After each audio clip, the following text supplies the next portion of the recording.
પૂરેપૂરી ખાતરી આલી કે 24 કલાકમાં તમારું કામ પૂરું કરવામાં પૂરેપૂરી મદદ કરીશ અને હકારાત્મક પોઝિટિવ જવાબ આપ્યો છે. અમને સંતોષ છે કે 24 કલાકની અંદર અમારું પાતળું પોચું જે પણ દબાણ હોય એ અમને આશા છે કે ખુલ્લું થઈ જશે. અને એના માટે અમે 50 જણા તાલુકા પંચાયતમાં આવ્યા હતા. તાલુકા વિકાસ અધિકારી સાહેબને આવેદનપત્ર આપ્યું.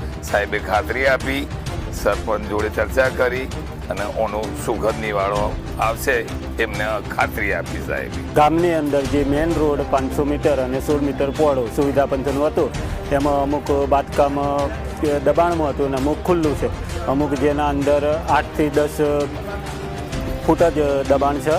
એ દૂર કરવા માટે ગ્રામ લોકોનું ઉગ્ર આંદોલન હતું અને એ ગામ લોકોએ મેઘરજ તાલુકા પંચાયત તાલુકા વિકાસ અધિકારી સાહેબને આવેદનપત્ર આપ્યું હતું અને એમને મને જોન થતાં મારા લેખિતમાં આપી અને આગળની કાર્યવાહી કરવા બાબત. અમારી તમામ માહિતીથી અપડેટ રહેવા માટે જોડાયેલા રહો S9 ન્યૂઝ સાથે.